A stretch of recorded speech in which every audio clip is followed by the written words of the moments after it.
giờ lâu lâu giờ lâu lâu mình chỉ mày kẹo sát rồi Chả cái thế à?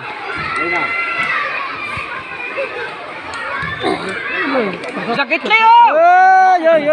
ơi Giá khỏe thật. Ôi rồi khỏe 123 rồi. rồi không đánh bóng à có sao Tại sao thế? Tại đó. dừng à con lên là khó sao Anh thử sinh rồi. Nào chuẩn bị đâu? mấy trò xây cho hay Nắng đấy tôi đại tí ra nào Chuẩn bị đâu? em ơi. hai bạn cố lên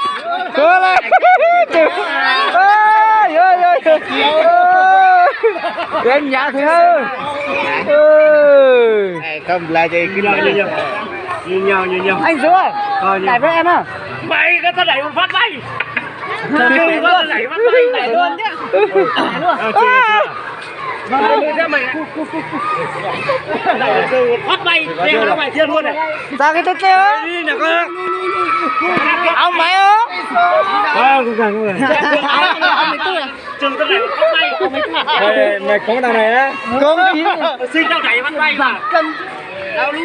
Có thằng này bật cân đấy. con ơi Có thằng này.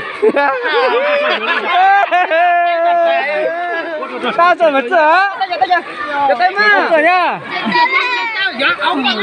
à Rồi. Em ơi. có cái này nó mày không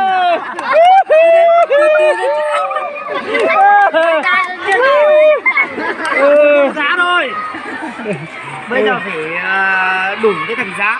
Để sau anh Hải thử anh kia cho thầy Hải cho thầy Hải đông mực nhá. Được chưa? Rồi, bây giờ 1 đi áp ấy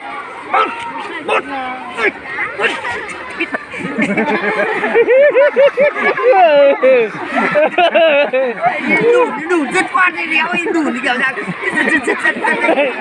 thôi cái này là kinh đi rồi đấy là chị em nó đây là điều này rất khoa. Đây em ngồi yên đi từ để anh cứ đẩy đủ nhiều gì được. thế này Đây từ từ để tao lấy đà hạ này. rồi đây Con cũng cho là mức mức nhà bên mà con cũng mức này không được à giáo cái đó không được à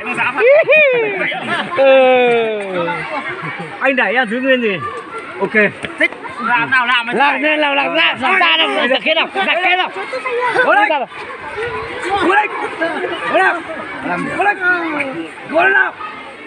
mình ma sát quá nó mà ra đủ phát được không được đâu phải ăn được đâu độ cái mũ vào